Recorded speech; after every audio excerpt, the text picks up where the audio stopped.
मुझे आज भी वो रात अच्छी तरह से याद है। उस रात मेरे घर पर कोई नहीं था, मैं बिल्कुल अकेला था।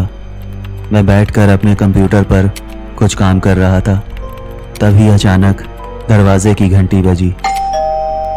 मैंने घड़ी की तरफ देखा, रात के 9 बज रहे थे। मैं उठकर दरवाजे के नज़दीक गया और मैंने दरवाज़ा खोला। सामने दीपक और रोहन खड़े थे। उनके चेहरे पर मुस्कुराहट थी। मैंने उनसे कहा, अंदर आ जाओ। वो दोनों मेरे साथ अंदर आ गए। रोहन ने मुझसे कहा, आज तेरे घर पर कोई नहीं था, तुझे फ़ोन करना चाहिए था, हम आ जाते। अकेले बैठकर क्या कर रहा था?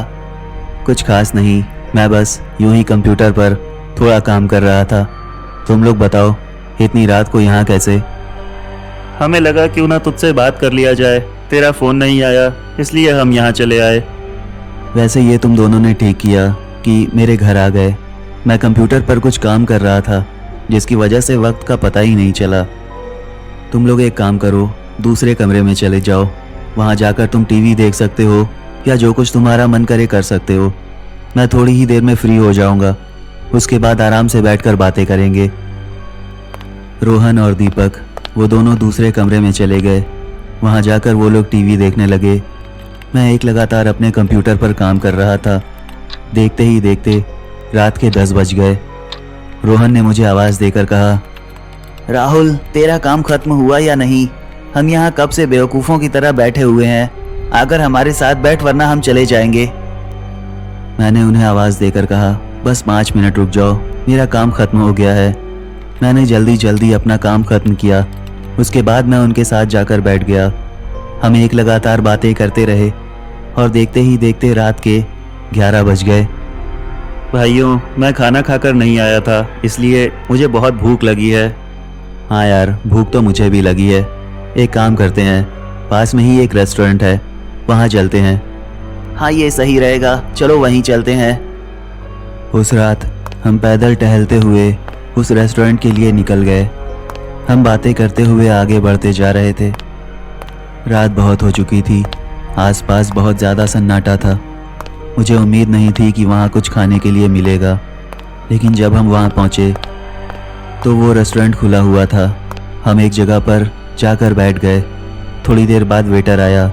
उसने कहा, सर, हम बस बंद करने वाले थे, वैसे अब आप आ गए हैं तो आप अपना ऑर्डर दे दीजिए। हम तीनों ने सोचकर ऑर्डर दे दिया।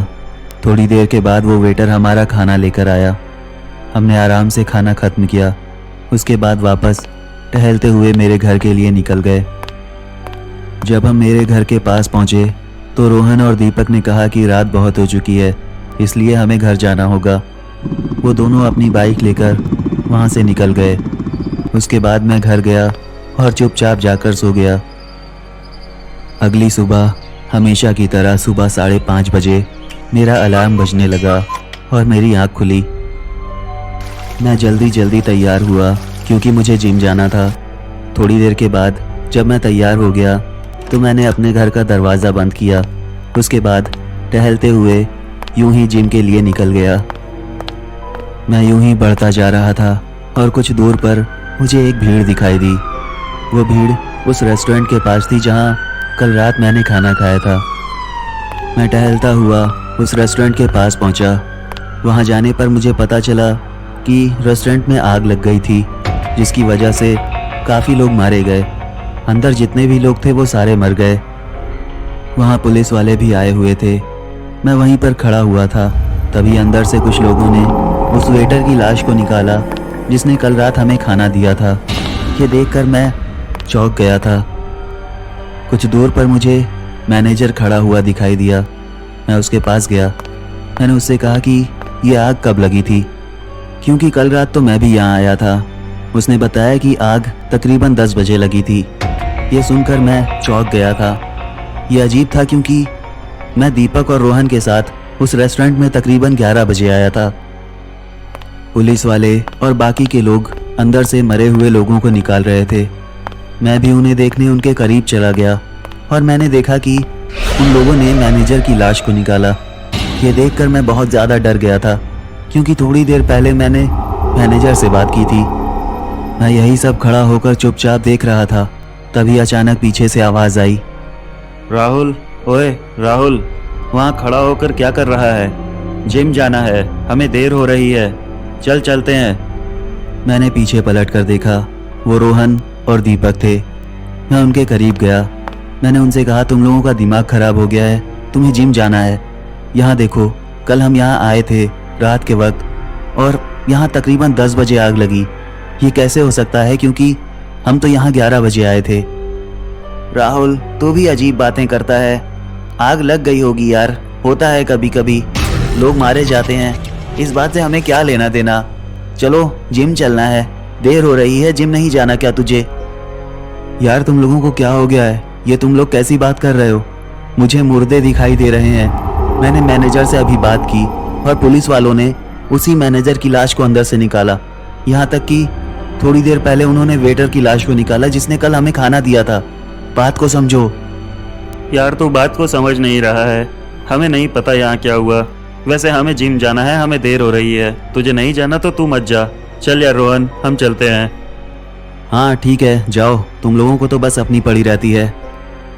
ये बहुत ही अजीब बात थी। रोहन और दीपक का ऐसा बर्ताव मैंने पहले कभी नहीं देखा। उन्होंने ना कुछ जाना और ना ही कुछ सुनना चाहा, वो बस यूं ही यहाँ से चले गए। मैंने इस बात को इग्नोर किया और मैं उस रेस्टोरेंट के और करीब गया। लोग वहाँ से लाशों को निकाल रहे थे और थोड़ी देर बाद मैंने जो देखा उसे देखकर मेरी आंखें फटी की फटी रह गई। उन लोगों ने रोहन और दीपक की लाश को बाहर निकाला। मुझे कुछ भी समझ नहीं आ रहा था। थोड़ी देर के बाद वो वेटर मेरे पास आया जो मर चुका था। उसने मुझसे कहा, देखिए ये लोग भी यहीं आए हुए थे, बेचारे मारे गए। मैंने कहा, तुम चुप हो जाओ, तुम मरे हुए हो, तुम मुझे डरा रहे हो। उसने कहा, वो देखिए उनका दोस्त भी मारा गया। मैंने पलट कर देखा और वो लोग मेरी लाश निकाल कर ले जा रहे थे।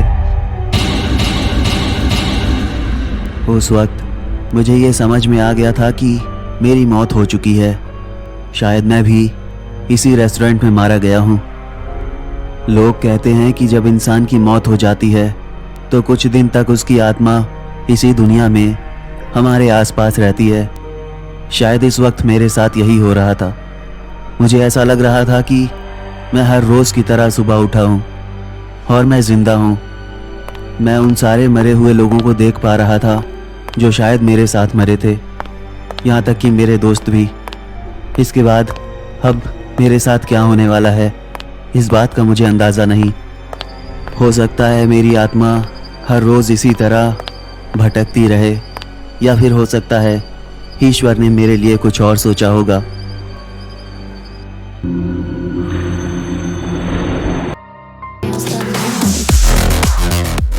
हाय एवरीवन, उम्मीद है कि वीडियो पसंद आया होगा, और अगर पसंद आया है तो प्लीज़ वीडियो को लाइक करो और शेयर करो, और अगर आप नए हो तो सब्सक्राइब कर लेना, साथ ही साथ नोटिफिकेशन बेल को भी दबा लेना, जिससे कि मेरा वीडियो आते ही तुम्हें फ़ौरन पता चल जाए।